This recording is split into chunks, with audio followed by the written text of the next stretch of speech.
Buddha was alive, he said, "After I'm gone, I will live in the letters, words, in my teachings." So this whole business of prostration, one person called horizontalizing the flagstaff of ego. So it's a natural humility kind of thing, but it's an openness kind of thing. But it's not prostrating to a person; it's prostrating to the Dharma. And so the Buddhism recognizes that we're all subject to delusion and non-virtue. And so you're not looking for a perfect person that somehow, rather you have to rely on yourself. And you rely on yourself through your own inherent wisdom, which is covered over by all our stuff, but can be liberated. So this is all a process of doing that. Amazing to me, forgive my windiness here, but when I started doing this, what was amazing to me, I had a teacher who said, "Why don't you do 100,000 of these?" And I thought, well, this is just kind of like not really. I mean, I want to work in my mind, right? Why am I doing 100,000 prostrations with my body? But what you find out is that the body and the mind are connected, you might say, or even really one thing. And so there's a mental effect of doing all of these practices, but don't worry about it. If there's something that feels wrong to you, don't do it. You just keep your studying, you keep sincere, you keep investigating, and eventually these things kind of work themselves out. But for me, I need a frustration.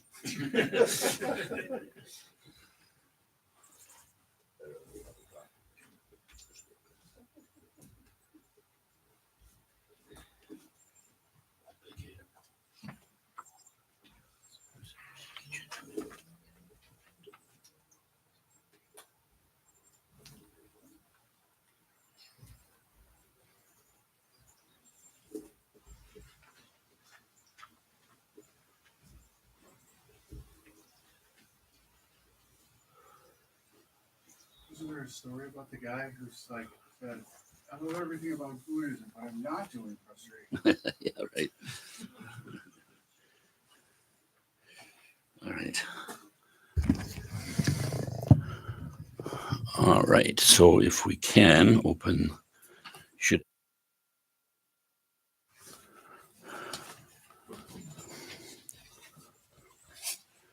In the buff colored prayer book, page 5.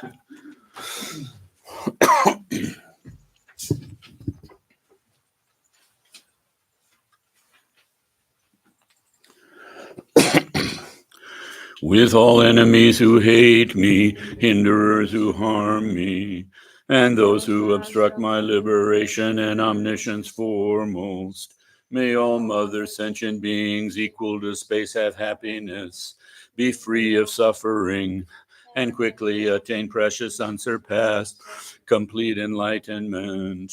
With all enemies who hate me, hinderers who harm me, and those who obstruct my liberation and omniscience foremost.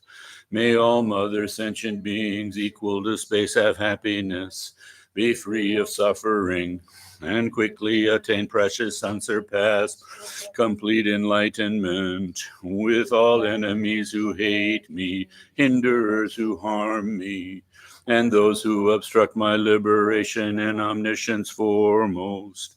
May all mother sentient beings equal to space have happiness, be free of suffering, and quickly attain precious, unsurpassed, complete enlightenment. To this end, I apply my body, speech, and mind to virtuehood. I apply my body, speech, and mind to virtue until death.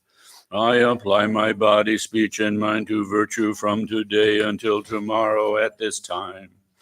All sentient beings equal to the ends of space take refuge in the nature of all the body, each mind's qualities and activities of those thus gone in the 10 directions and 3 times, the wellspring of the 84,000 heaps of Dharma, the sovereign of all the noble Sanghas, the glorious and holy kind root and lineage gurus.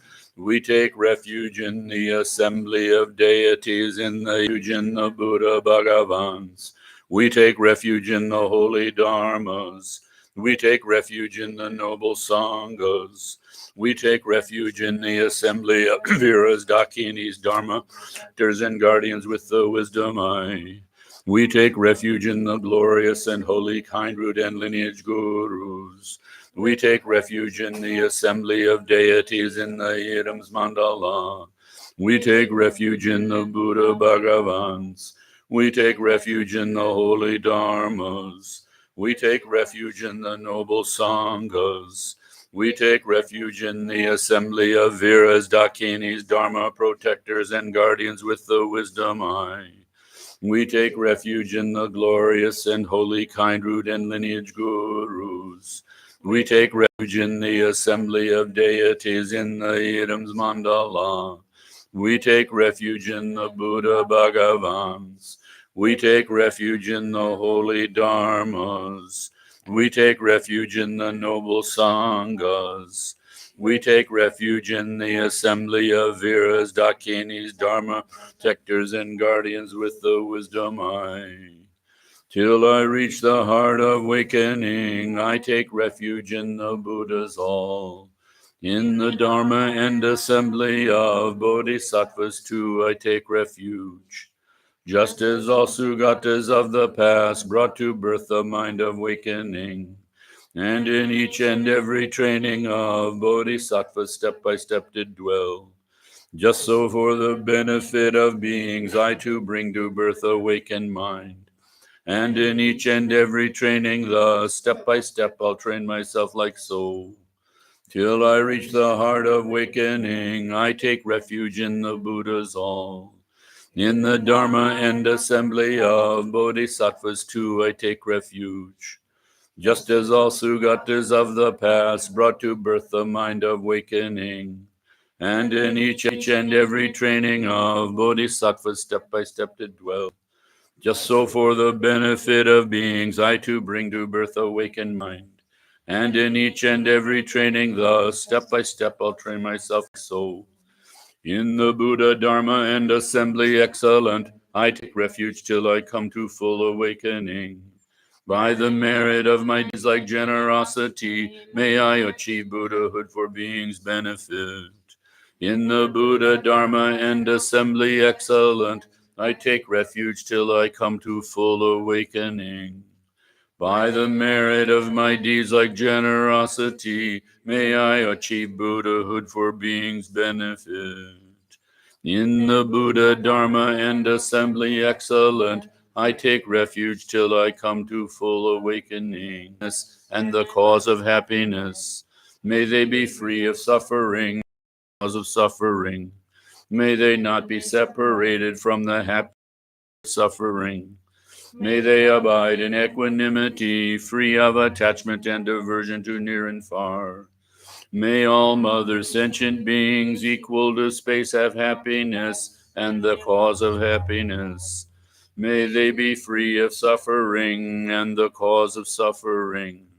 May they not be separated from, be free of suffering and the cause of suffering. May they not be separated from the happiness free of suffering. May they abide in equanimity, free of attachment and aversion to near and far. By prostrating, offering, and confessing thus, by rejoicing, urging, supplicating too, any little virtue that I have amassed, all I dedicate for full awakening. This flowers strewn is adorned by Meru forelands, by sun and moon. Seeing this to be a Buddha field, I offer it. May all beings experience this utterly pure land. Om Guru Ratna Mandala Pudza Mega Samu Saparana Samaye Ah. Now the little blue book together, the 37 Bodhisattva practices.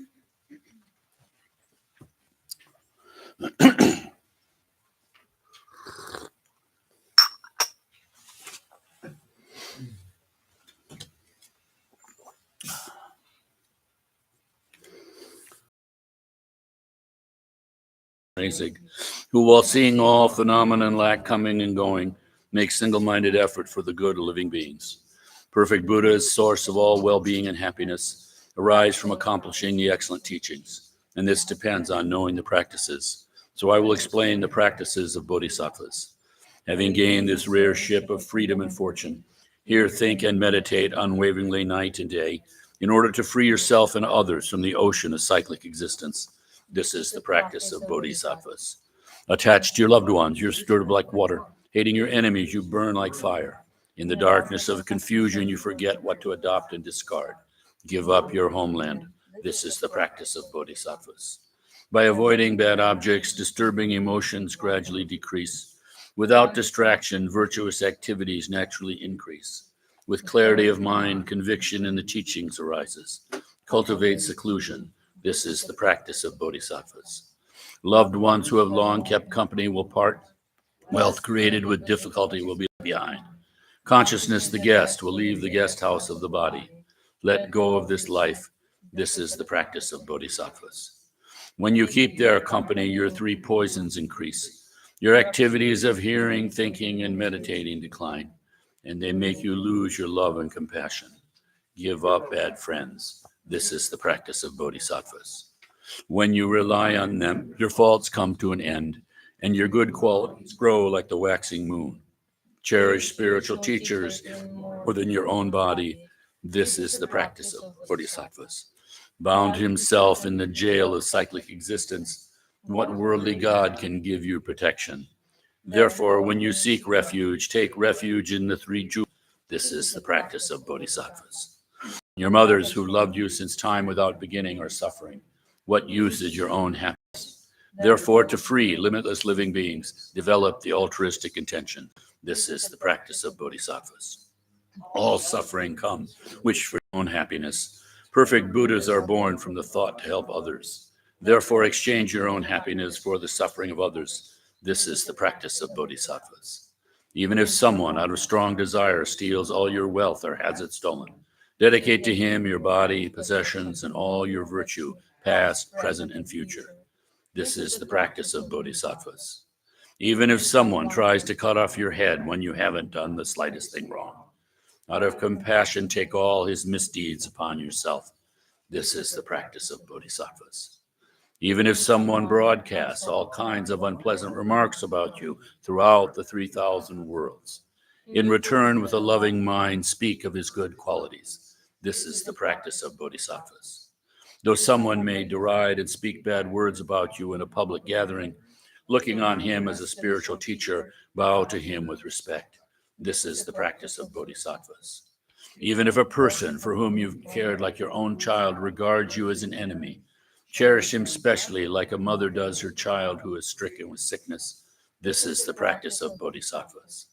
If an equal or inferior person disparages you out of pride, place him as you would your spiritual teacher, with respect on the crown of your head.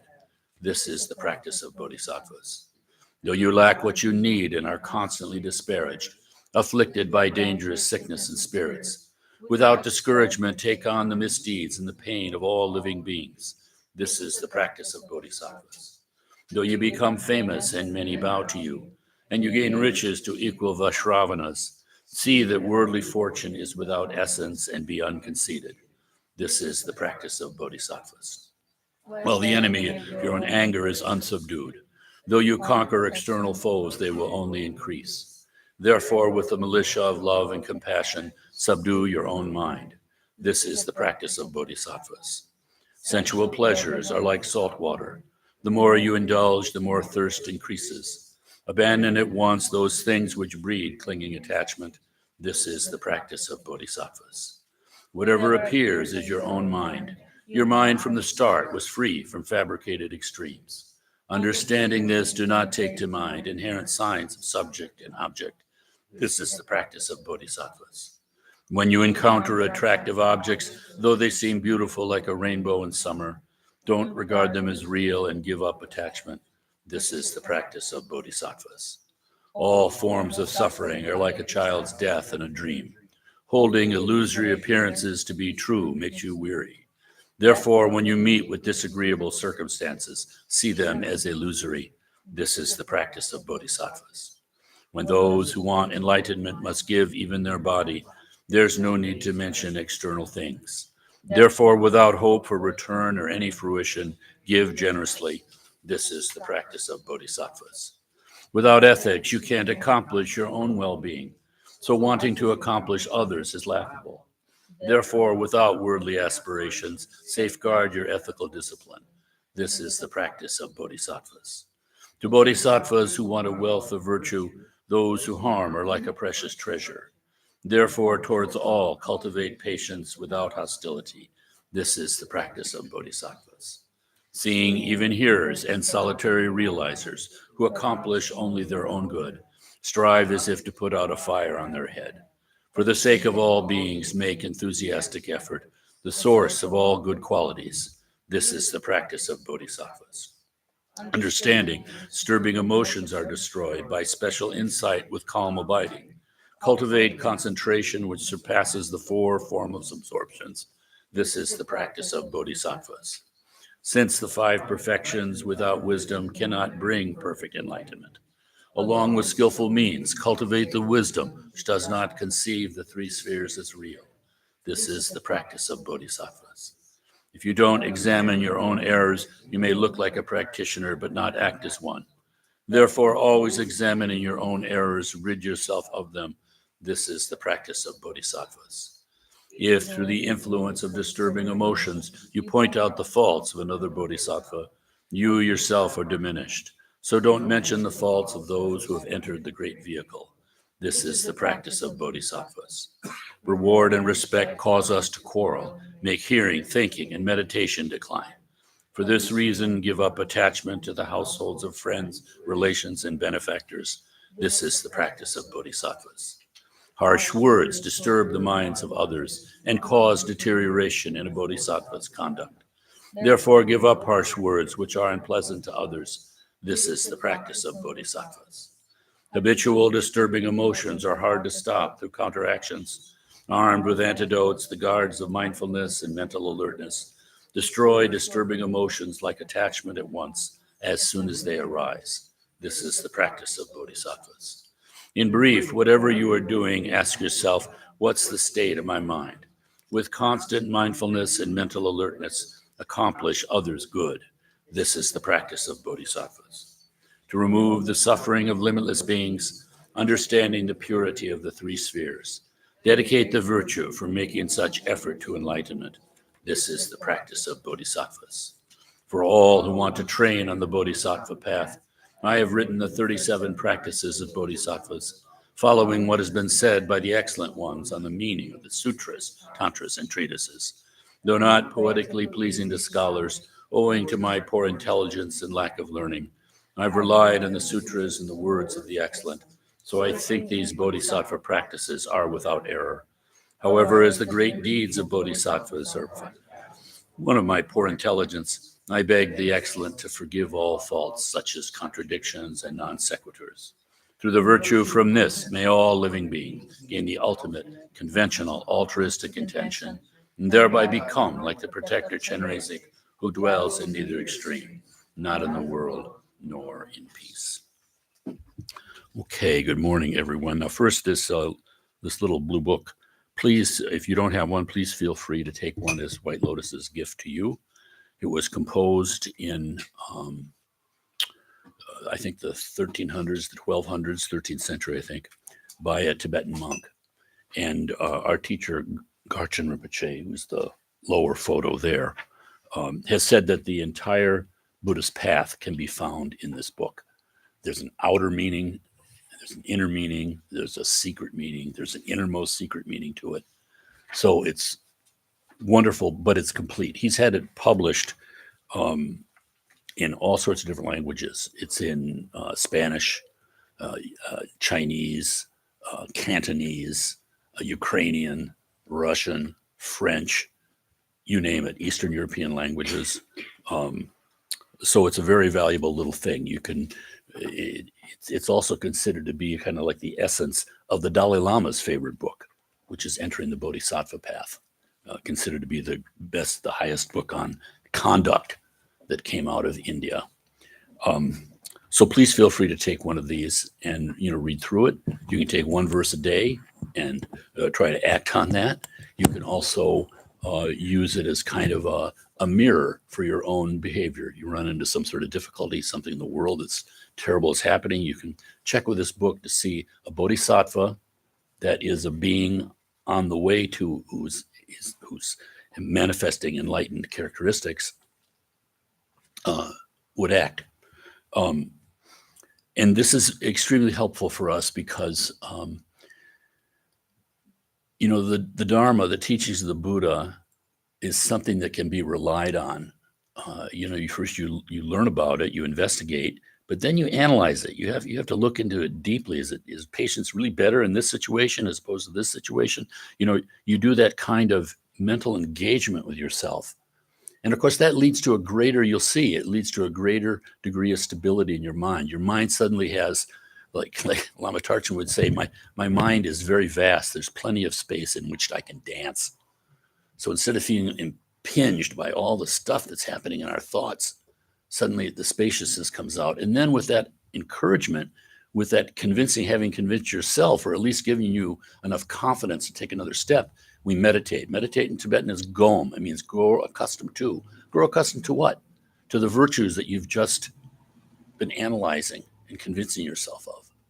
So we live in a very fortunate time when people who are traditionally trained are still here. So on the upper to our two teachers above Gar Rinpoche are the heads of our lineage. And one of them, Chetsang Rinpoche, has been here to Rochester 3 times. Hard to believe. He's currently on his second 3-year retreat, having basically made this lineage survive in very difficult circumstances around the world. So if you meet the Dalai Lama, for instance, if you meet Garchen Rinpoche, you have more confidence because you're dealing with a human being, and yet you're touched by something in your heart, but completely spontaneous, completely natural, no BS, I like to say. So along those lines, our task here, something that we didn't seek out to do but fell into, is to assist in the transmission of these wonderful methods and techniques and understanding to a suffering country. And it seems a little odd, all these strange kind of symbols and that, but there's wisdom there, and it's only your own mind that's manifesting all of those. And they've worked. For 2,500 years, we have proof that they worked, and you can see in your own life. So along those lines, what happened? Gar Rinpoche came to America. We were fortunate to be involved in his first tour of the United States. And I was one of the ones who was saying, no, we can't afford to have this guy come here. We don't have a telephone. That's how our little Dharma center was. Happily, I was overruled. and benefit upon benefit has flown. So one of those benefits is we had an event here, and we had this woman come from Ukraine to see Garchen Rinpoche and came to one of our events here. It's the first time that we met. Event that we had, there's a wonderful kind of like a communion or something that you share of food and sanctify and all these wonderful things. And there's a place where you can offer songs, and she gave up with this powerful voice. And I remember my head turning and saying, what the hell? Well, who let her in here? Subsequent to that, she did 4 years of individual meditation retreat under Gar Rinpoche's direction in Arizona. And you've been to the place where and sadhanas were not translated into English. So actually, at the beginning, I had this, right. with all these ritual instruments, and I had no clue what we were really doing. We were praying and to Mahakala, but really, even sadhana, I would not really have clue what we are doing about. And somebody then asked me, what is Buddhism about? And I had no actually clue, it's just, we just sit together, we sing mantras together. That was my first impression, because at the time, nobody really There was no one who could explain me what is it about. So, and I understand some people who come, and if they kind of, for some people it's actually it's means to help us to work with our mind. And sometimes we don't understand, but like all rituals like music and prayers, they are means to concentrate the virtue. And with time the deeper meaning open up, and we at the beginning we just have trust or wish to join something, to join some community, but then later we start to understand meaning when we start to have experience, when we start. The most important to understand the path is about working with our mind. These opening prayers that we read, this thing is like, may all mother sentient beings equal to space have happiness and the cause of happiness. Those are first thing we come to the spiritual path in order to find happiness. So this is for everybody and all. To find the source of happiness and to be free of suffering, and like to find the happiness that is never changing, because we all experience happiness which is changing, like even if we obtain something that we want really really hard, like we buy stuff that we dream of, we have it, we get love of the person we dream of, and but at some point we might experience this is not enough for happiness. So our priorities change, and things that the car which was making us happy for months or two is not making us completely happy.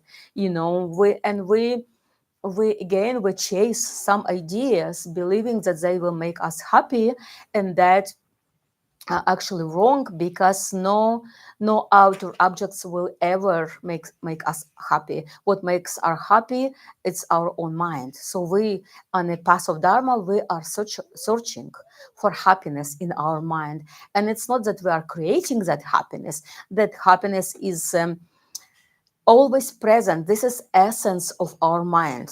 It is here. It is not somewhere there. It is here.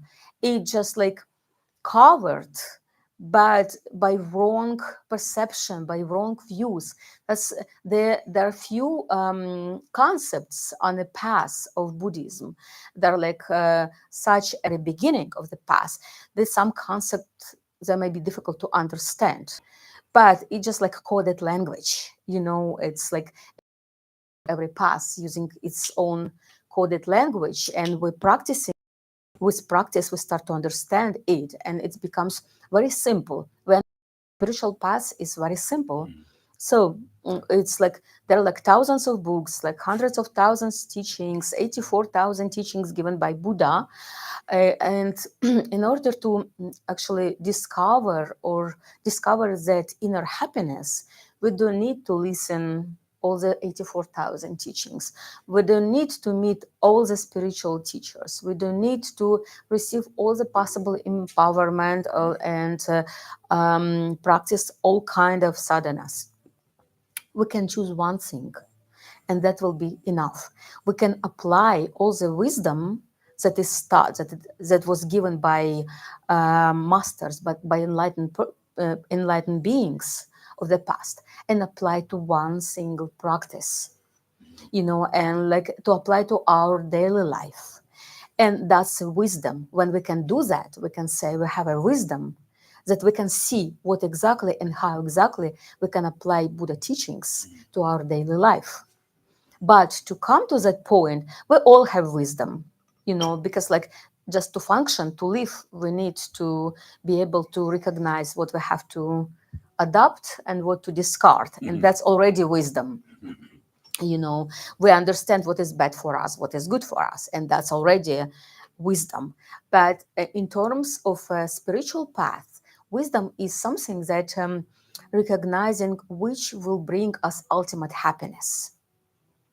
We still enjoy daily things, we still behave like human beings, but we recognize happiness, That's what I'm doing. That adults do the same things, but with other things, and they finally they find, if we don't recognize, we continue chase from one thing to another thing. So there is no awareness and there is no wisdom.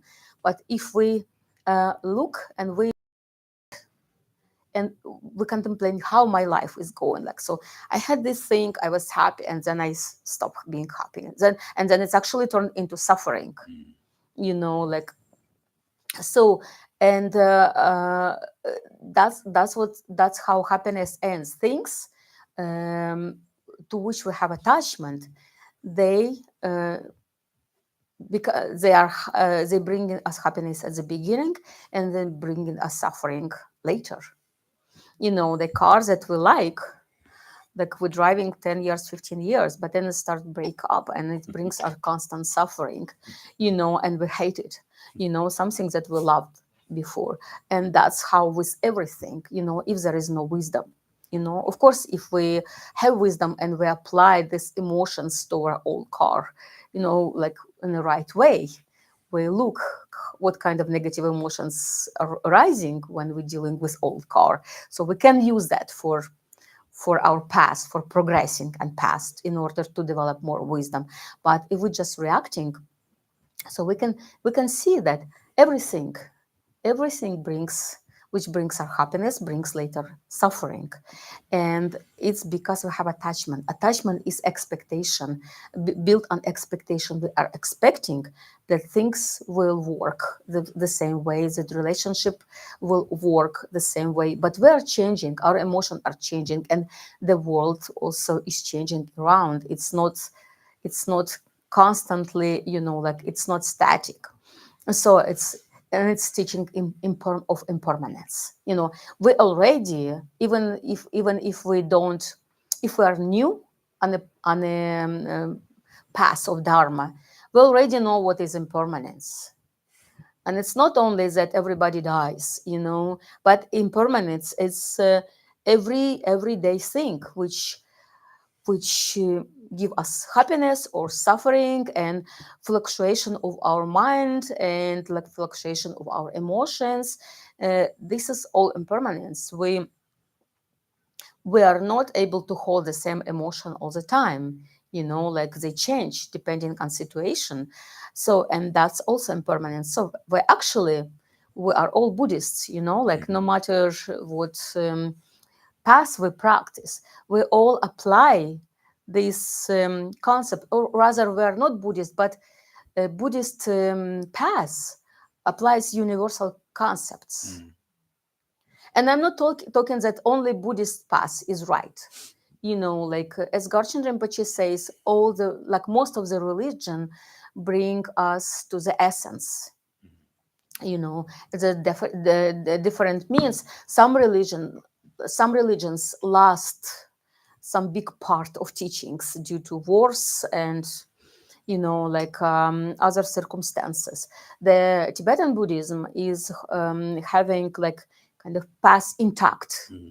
I cannot speak about other religions because I studied Christianity a little bit before I met Lama Garchen Rinpoche.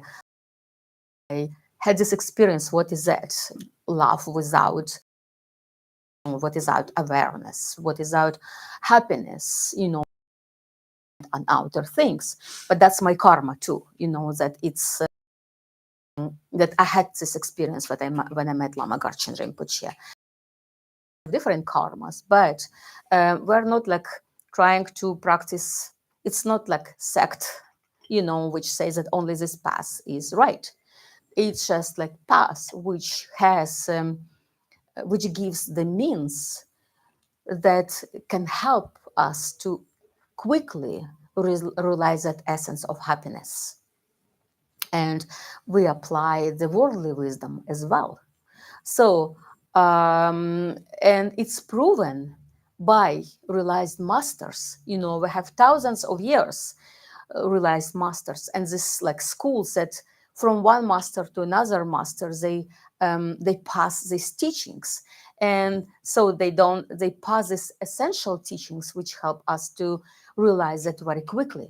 and understand how to apply all those teachings. And Lama Gurchen Rinpoche, for me, is the best example, because he went through the hell. He spent 22 years in a jail in Tibet, but he still realized that essence. So it means that even in the most difficult situation, it's possible if we apply right method. Okay, so I'm not like, it's not a propaganda that Buddhist teachings are the best, but we know that Buddhist teachings have means which help get to that essence. Okay, and we have a proof, and like, I'm not enlightened person, but like I know from my own experience what meditation is, what nature of mind is, what that happiness is, and what that love is. This is just like a little bit of experience. So my experience is proof it's working. So then I have no doubt. But sometimes, like when we don't have experience yet, so we kind of have, we think, should I trust it or should I not? So, but we can always try, like try and see how it's working for us. And there, like in a Buddhist path, there's many things that are logical. We speak about happiness, we speak about suffering, and this is something that we can investigate and we can contemplate, and we can see proof in our life. Impermanence, it's really is there. Everything is changing. Everything. Nothing stays forever. Not even single thought. Our thoughts are a very big proof, because they're changing all the time.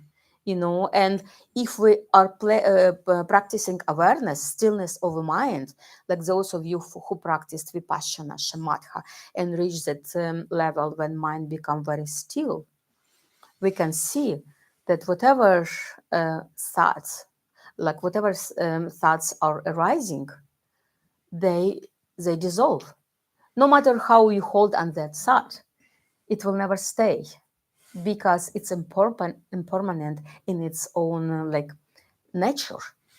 But when your mind is balanced and calm, and you experience this calmness of mind, and then qualities of that mind start to show up. They're always there, like awareness, this balance, like peace of mind. And we understand that peace of mind does not come from outside, from anyone. That awareness, this clarity, does not come from anyone. Nobody gives us it. We have it always. And then love. When we are happy, it's easy to love. So when our mind is balanced, we become happy. And when we're happy, it's like different methods, or like art, or like breathing exercises, but that's only method to discover that you have it. And on a Buddhist path, we are learning how to use right methods in order to go deeper and discover those qualities that are always present in ourselves. Some people chase after Buddhist teachings for like tens of years, and I met some people who would come to me like after being like for 20 years in Dharma, and asking what is concentration, because they were known they did not meet like anyone who would tell them it's like everything, all the happiness is within, and it's actually very simple. When you understand it, then you see the structure of the path is very simple. But we have thousands of methods. And then you apply whatever methods you feel is good, like to conquer negative state of mind. And that's already called wisdom. Application of right method, which will help you to not to chase for negative emotions, is wisdom. So and there are like three main things. I just like want to this clock is very strange. It shows 4:33 p.m. So I was like in a moment when we experience intense suffering or intense happiness, we pass through all these impermanent things which we chase for, which like seem to be very important. Somebody told us something, or like we overheard something, or like, and it becomes a big thing for us. We think about this for a few days, we're not happy, we're depressed. But then when we step in a situation when it's a question of death or life, then everything becomes clear.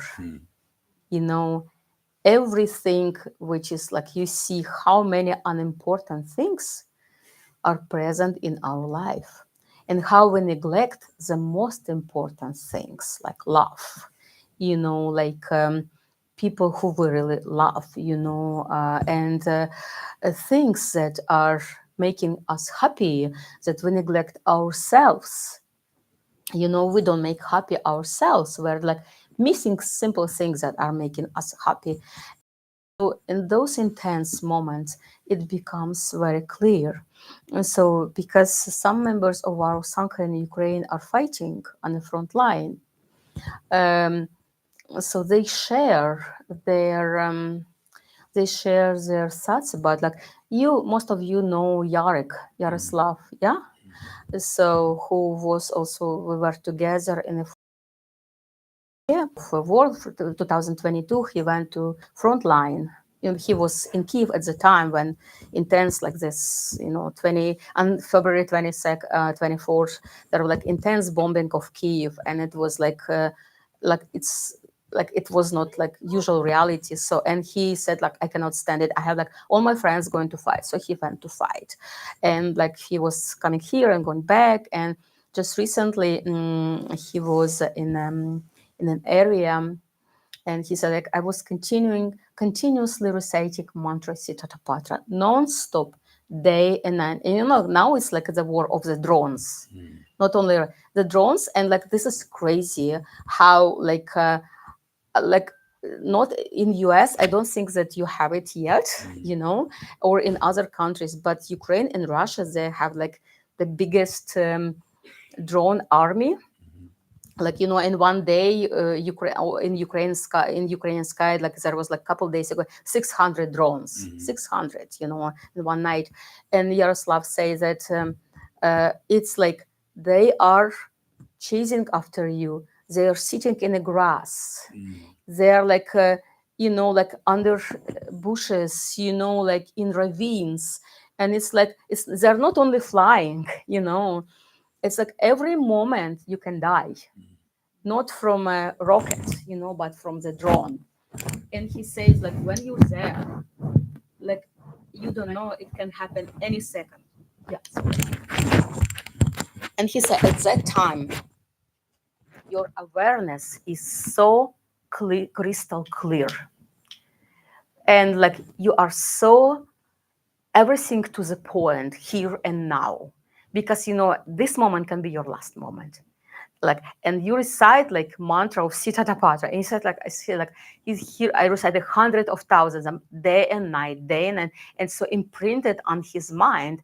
And at this, and he told me, at this, when you're there, like, you see how many things that you did in your life were like, it's just wasting of time, wasting of energy, wasting of like, and the most important things we just neglect. So, and then we just spoke last night, and he said, like, he just heard the teaching of Mingyur Rinpoche, and Mingyur Rinpoche's teachings were based on Karmapa's teachings, or he does not remember, about three main things: awareness, love, and wisdom. And like Mingyur Rinpoche was telling that awareness that should be practiced without object. Love should be practiced without reasoning, and wisdom should be practiced without concept. But this is kind of higher teachings, But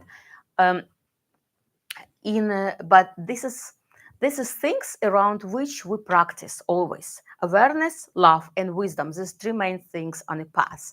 And whatever teachings we apply, whatever methods we apply, it's about either awareness, love, and or wisdom, or about all of them. So, and these are things which we, okay, so they're like for those of you who are new, they're like relative level and absolute level. Yeah. So relative level is something that we can perceive, we can describe, we can see, we can hear, and like the something that we can contemplate about and like understand with reasoning mind. And ultimate level is something that's going beyond. You know, in this life, we are bound by this physical body, and we perceive this reality through our senses. You know, so maybe this is more. There is more to this reality, but we don't perceive because we have only a limited amount of senses. Yeah. Or, and maybe some beings who don't have as many senses as we do, who cannot hear, for example, or see, they perceive their reality looks differently. Yeah, have all like this karma that we can communicate with each other and describe this reality to each other. So in some way, physical body is limiting us, because whatever we see, our habits from this life based are our experience of our human body. But from the point of view of the Dharma path, this is opportunity, because human body keeps this reality stable. For example, if we are sleeping and seeing dream, so that reality is very unstable. We cannot control it. You know, whatever images appear, the next moment they disappear. We don't even remember, we don't even recognize that we are sleeping. So in this way, human body helps us to keep this reality stable, so which means we can be stable in applying the methods for methods of path in order to um, in order to get to that essence of the mind. There are some realities which are not which do not give opportunity. You know, like in a Bordeaux after death, for example, that there is like we don't have decision anymore. You know, at that moment when we die, we don't have decision. It's all driven by our karma, our past experiences, our past intentions. That's why we say when we practice in this life, we build good intentions, like which are based on love and compassion, and that after death, the love is the most biggest thing, which is like gives us biggest protection. Even if we don't know what to do, it will carry us to the right place, to the place where there is no suffering. But in this relative on this relative level, we apply these three concepts of awareness, love, and wisdom. Okay, and there are methods which we use in order to train in love, awareness, and wisdom. For example, like very simple example in our daily life, and when we habituate to it, so our karmic impulses are purified.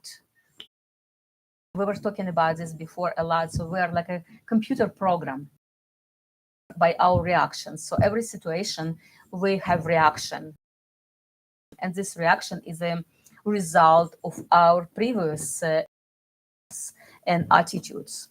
So and this practice of awareness, love, and wisdom, it's our conscious choice. So the most important, whenever we proceed, which will and brings us to happiness, then we think about others. We think of others, and this is practice of love. And when through this kind of practice, our mind is, our negative emotions are not so strong, then we start to see the deeper level, the ultimate level. So we will definitely see ultimate level when our mind is purified. And it's not something that we can plan. And I'm sure that most of you already have this experience, or maybe everybody. You know, in a moment of intense happiness, for example, we can experience the nature of mind.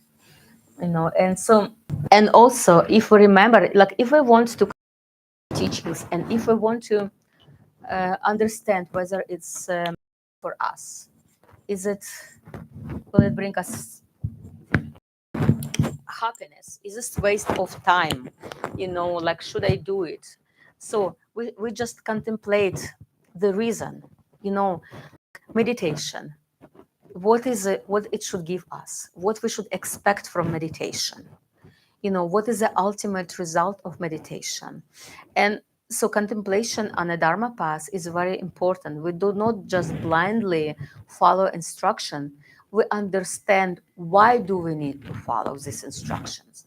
So there is not about blind faith, but on a dharma path we also, because we have, that's why we have all this master, we have these shrines which represent enlightenment. That's why we do these prostrations, not because we prostrate to human beings, but we prostrate to qualities, enlightened qualities of master who realize them. So Garchen Rinpoche is one of them. And so some other masters, and there are examples that this lineage, this blessing is working. And so when we're praying to the lineage masters, with pure intention, with open heart, I don't really have love. Something that this is just cherishing myself. This is, I want happiness for, even if I do something for others, it's just to make myself feel good. And like, this was very big shock to really understand that I don't have love. So, and this kind of awareness, like I became aware that I don't have any love. And I just like prayed to my guru, Garchen Rinpoche. I see I really don't have love. And I just rely on you. Please do something with him. And it just happened. And then I did not expect, it just happened. So that's what we're speaking about, blessing. Blessing is a very big thing in our path. Just trying to, do we have time? We have time. This microphone. Sorry, I'm sorry for all this sounds. If you have any questions, we have like 10 minutes.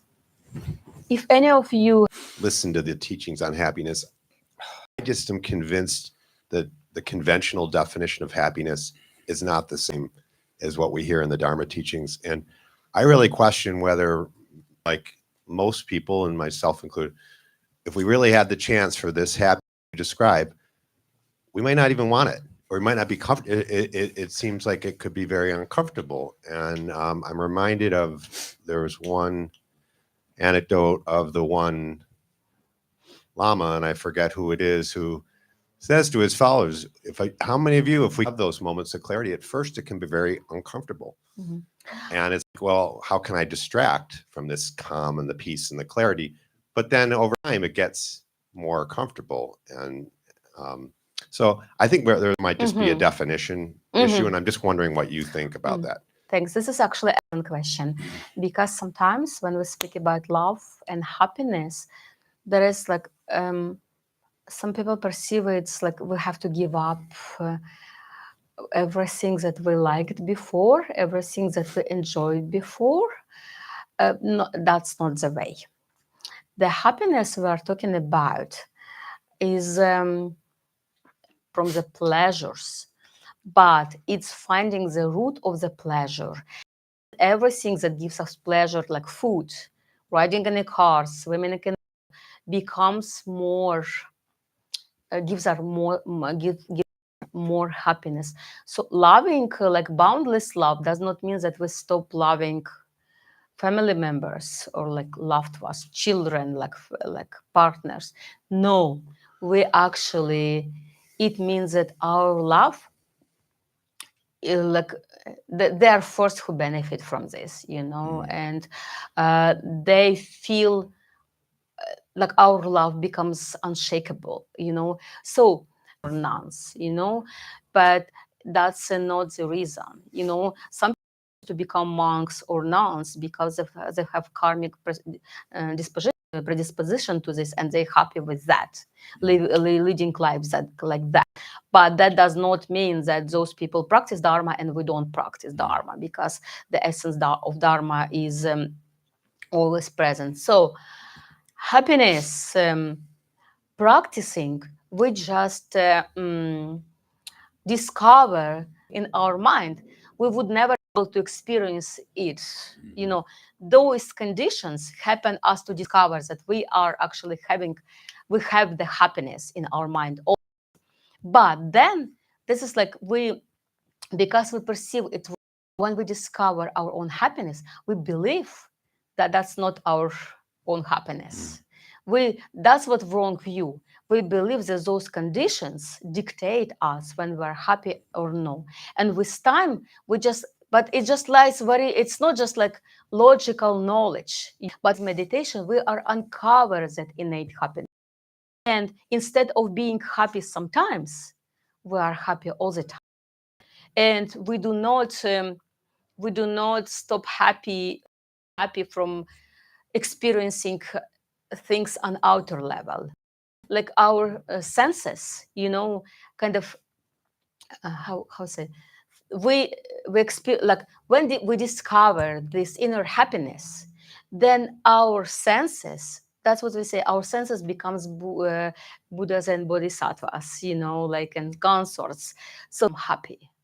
So it's just about experience. Don't think about when you discover that inner happiness, you have to give up of everyday life. No, then you actually make your every moment of your everyday life becomes happy. You are happy no matter what conditions are. But before we actually stay stable in that experience, we will have wrong views. We will have all kind of concept. What is this? Think at the time we're either happy or we are unhappy. Through practice, our perception becomes very broad, and that's just different level. Don't be afraid. This is ego that tries to stop us from moving forward. That's why we say, like, on the practice of Dharma, we need courage. We need to courage to move further and to explore. You can always come back, if you discover that you don't like that happiness, or you can always come back to the previous level, but that's normal when we have this side. Also, But Lama, that's sorry, because it's actually very often people like hesitant to. Thank you. No, really, such an excellent question. What strikes me about the Dharma is the vastness of its teachings. Mhm. So, like you said, blessings, you can spend literally weeks fighting your thoughts, kind of, and seemingly wasting your time in meditation. And then you can have an experience of Rinpoche just walking by and glancing, recognizing something in your mind, and you have one moment of clarity. It satisfies everything. So we had a Lama here, Chagme Rinpoche, who was, and yet you can have just a glimmer of fear, even though you're suddenly great freedom.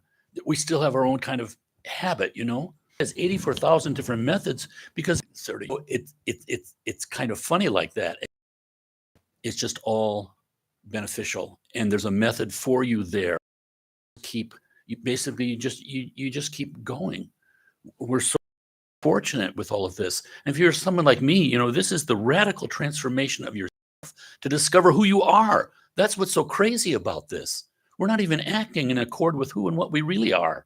We're acting with our idea or our conditioning or our identities and all these things that we throw around. And so these things, the Dharma can be misinterpreted. It's just really crazy.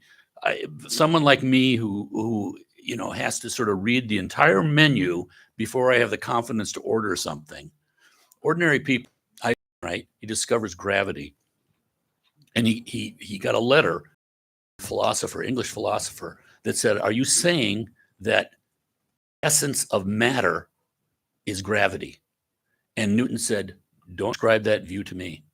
In other words, the scientific method cannot get at essence. The Buddhist teachings include the scientific method, but it's a greater cause and effect. It's more than one lifetime. It's more than just material. I can reproduce this. No, it has this quality of going to our heart, which science can't do. Nothing wrong with this morning to open my mouth. Thank you. 11:18. Should we finish? Yeah. Or should we? Let's go a little more. Okay. They So can do without tea. there are two questions. Yeah. Please. Yeah. In the mic.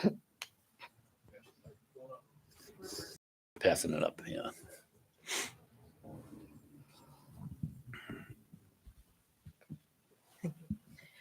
Thank you so much for your wonderful words on happiness. I had a question that is essentially just trying to add on to what you've already, any more wisdom and insight on that. Into like you Hesitancy to receive the happiness that you are seeking. Mm-hmm. Yeah, as Gorchanovich, like whenever you speak about like attitude toward ourselves, and he speak about this is ego, but it's not ego in the Western like point of view. It's about not start that happiness is our. Then we have no problems to unite that our inner happiness, outer happiness, with receiving these waves of happiness. We see then there is, it's, it's not like receiving, it's like, you mean like receiving happiness, yeah? That something that kind of ignites happiness in you, yeah? So it's, it just like not, it just comes from attachment and aversion to ourselves. It's like, even if we feel that we are not worth of happiness, it is just a wrong view. And meditation as his throne, the king that stays in a room, like, and he sees the throne, but he does not recognize that that's his throne. It's something like that. We have hard time, and it's actually in the Western world and in this world, this is a very common thing. We are very hesitant to, we think that we are maybe not worth of happiness. We don't make ourselves happy, but that's a thing, the first thing on a bodhisattva path.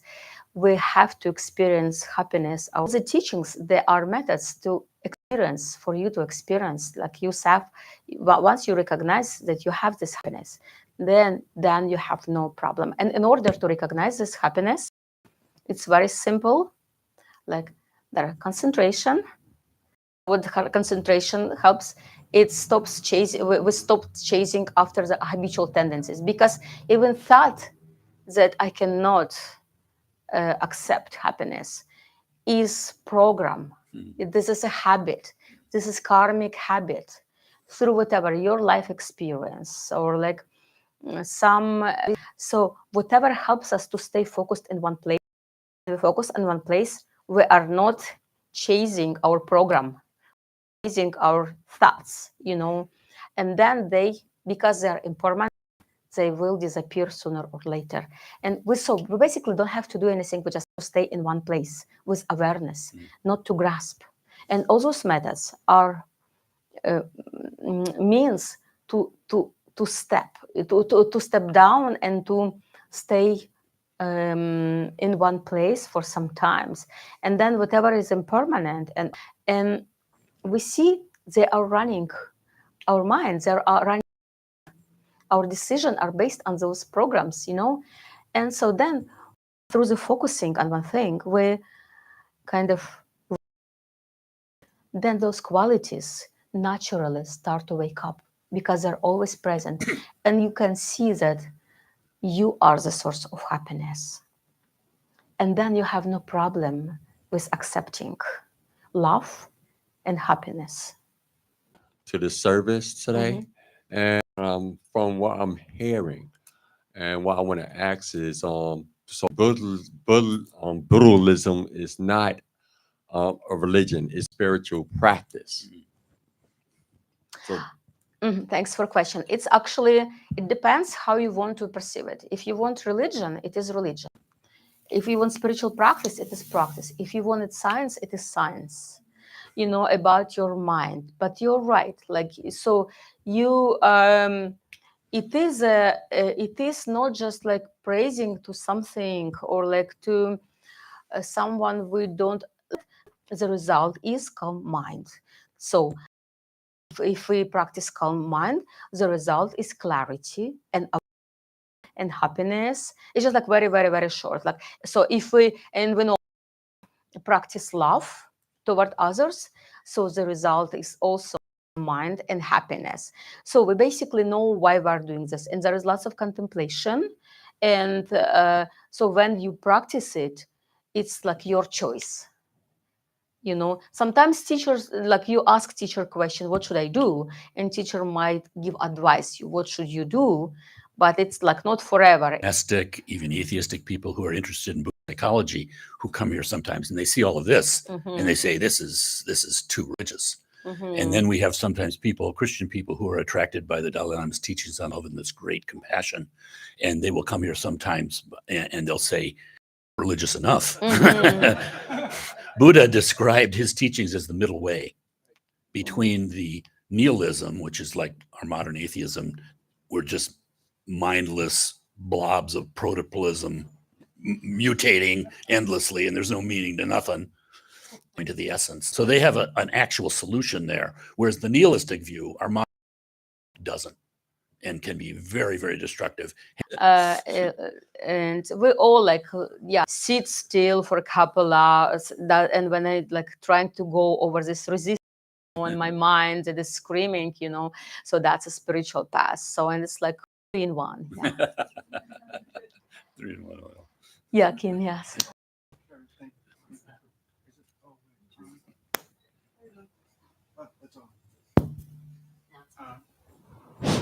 Yeah, I think now it's working. My question was, could you explain the steps that led you to? Okay. And you guys okay sitting, or you want to stand up? And I always want to stand up. you want this wonderful question, but you guys want to take a 5-minute break, or we continue to the end? How are we doing? We can take a 5 We have break 3 minutes, to the end. or maybe just stretch our legs. Minutes will be brief. Yeah. And Okay. I will answer your question at the. Thanks. There's no attachment. Thanks. Thank you. 5 minutes. Yeah, 5 minutes.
have a problem with concentration.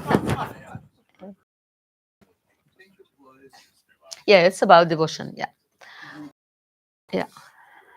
The steps that led you to have the guru devotion and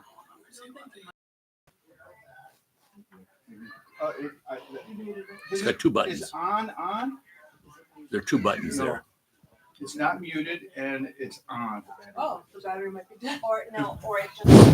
Oh, wow, magically delicious.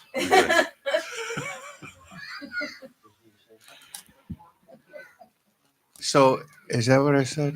Can you explain the process of gaining the guru devotion that that led you to even want the guru devotion, right? Mm-hmm. And then the point of getting the experience of Mm-hmm. true love, like unconditional love from Garching Rinpoche. Okay. Okay. So I will shortly tell you my story. I think it was 1999. So my husband and we went to Florida, where Garching Rinpoche was giving teaching. So it was for 3 weeks, and Rinpoche was giving lengthy teaching from 9 a.m. to 9 p.m. Like really crazy schedule. Yeah. So we were there, like we were accommodated by organizer. I think it was Cindy and her husband. So we're very grateful because we didn't have money to pay for. Yeah, so, and we stayed with another person, and she accommodated a whole bunch of people there. And I already had refuge, and I was practicing in Toronto. I had no clue what is Buddhism about, like. And then we went to Florida, and Florida, cool. And I remember even Donna Kaplan, who knows, she's old student of Rinpoche. She said, like, I went there because there is ocean. I thought, like, okay, teachings in Florida in winter, very nice.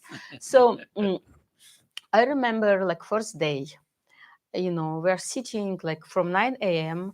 Their teachings. I don't speak English very well yet, and Jarek translating to me, and then it's so boring. It was so boring. Like I'm just honestly tell you, and I think like I survived until lunch or something, and I sat with, oh my god, how I'm going to survive 3 weeks? Like it was honestly, it was like that's how it was for me. Like first day was very boring. Second day I was waiting until lunch. During lunch we could go somewhere to restaurant, like stretch our legs, talk to people. And I'm kind of gave up, like so okay, I'm going, like I'm really patient, like I'm patient, a person who can go through the difficulties, like okay, I just will sit, for 3 weeks. And then I think I just I was listening some, but I say I didn't speak English very well. I just was looking at Rinpoche.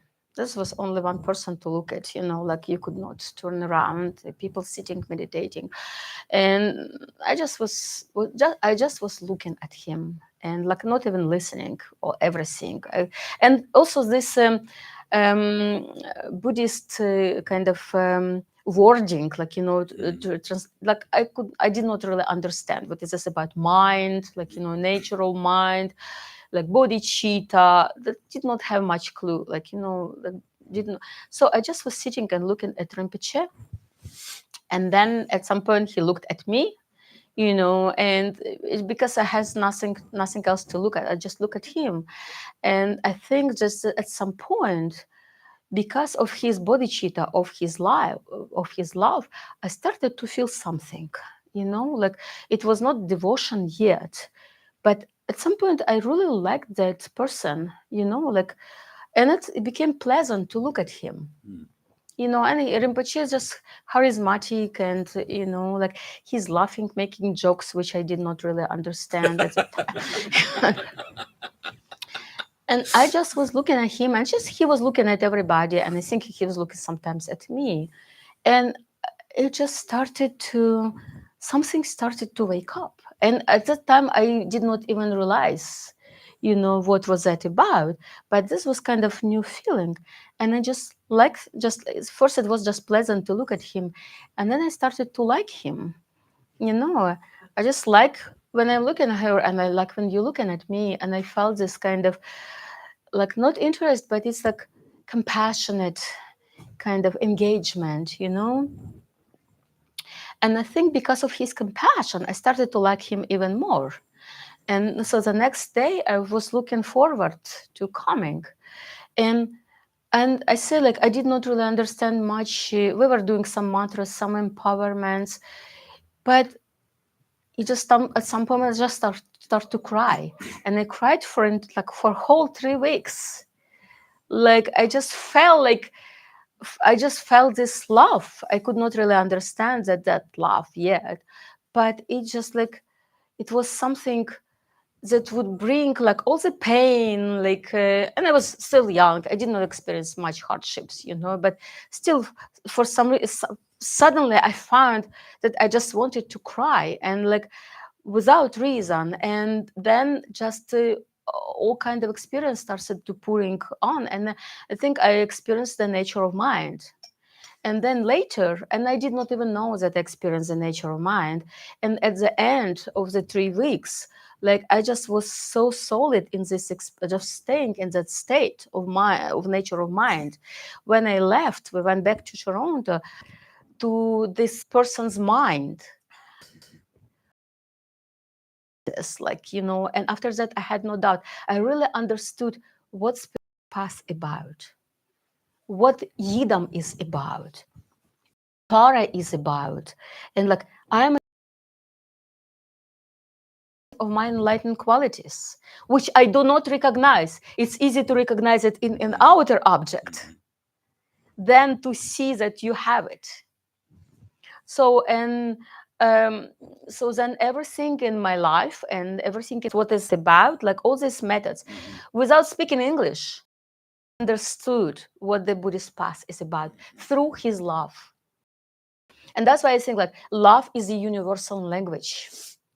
It is a language which like come through, like which you understand speaking that language, and which goes through all these spheres. Animal understands that language. All beings understand that language, depending on like another person understand, of course, depending on your level of love and their karmic connection with you, because not everybody who met sense, when you experience that. And like love is a kind of pinnacle, like the most important thing, the most essence through which all religions speak, through which all realizations speak. And like if you have this unbound like love, like Garchen says, you can transfer that experience. That was happened with Garchen Rinpoche. So that's about devotion. Jaravka, thank you so much. I want to say too that to me, this is an example of someone with a pure heart who's experiencing love directly. And maybe it was like, well, I don't really have any faith in this, but what's the difference? I would say you're in the ocean and you're drowning and a boat comes by, you that boat. You don't say, well, look, it's a white boat and I really wanted to have a blue boat. Any alternative. So even someone like myself, I think, dominated by negative thought, you can, because it's our own nature. And when you find someone like Gara Rinpoche, and all these teachings here are Gara Rinpoche. I mean, these are all manifestation of the Buddha's enlightenment. There's something powerful about them. It's not just, pretty art. I want to share one little experience, and these retreats that you can do, these 10-day Yamantaka retreats, 24/7, you don't speak. It's just mantra all the time. You get little limited sleep, and it's just constant practice of a pride that, well, I know meditation. I can do this. And here I was in this, I couldn't get away from for 10 days. And I was a total basket case. And I was so tired and I was so attached to, I have to sleep. Finally, it was our turn to sleep. And I laid down and I just had unbelievable fear that I would never be able to sleep again in my life. And I totally panicked. They allow you to get up and you can walk around through the dining room silently, just do silent meditation. And I thought, I'll go there and I'll just walk until I'm exhausted, and then I'll be able to sleep. And I'm going, nothing's working. I come back, I'm panicking. And then I went into this mind state where I'm going to fall into a negative place that I can never get out of, like a negative loop. And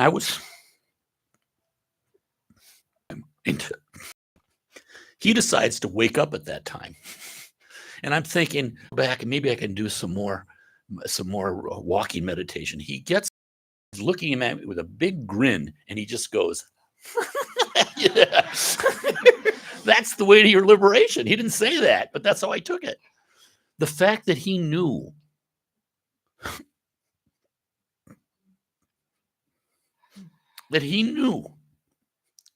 meant that I wasn't alone in the universe. And you could see, for me, I didn't care anything about teachings, about culture, about race, nothing. I knew there was a path, and I knew the way was there. And so when he told me, why don't you do... Thank you, friend. Thank you for sharing your teachings also and your wisdom here. Your precious teacher here. Precious teachings. And what Rinpoche has put together, and His Holiness, I mean, all of this, their country was smashed. You don't see any terrorism. What did they do? It's like one Western teacher said, the Buddha Dharma is like a ball of mercury. The communists thought they would smash it with a hammer, but infinite little balls of mercury went around the world. Thank you. Okay. So we're supporting Chetan Rinpoche's retreat by doing this Amitayos practice. We'll do it very briefly, and we can just do it in English. And then we're going to then go to the concluding prayer, which is in your buff-colored prayer book on page 30. Is it 34 or 32? 32. Page 32 in the buff-colored one. And then we'll conclude. Okay.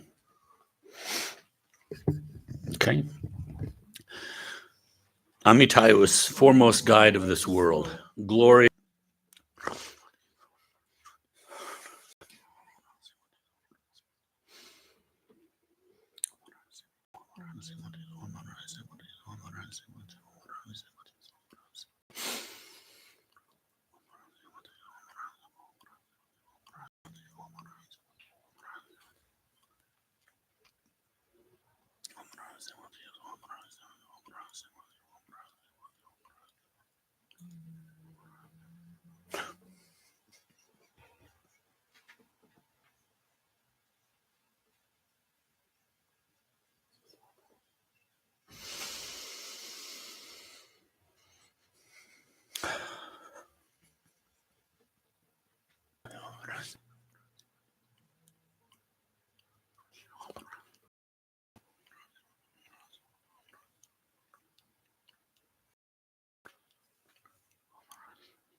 Om Amarani Zivante Yeso. Om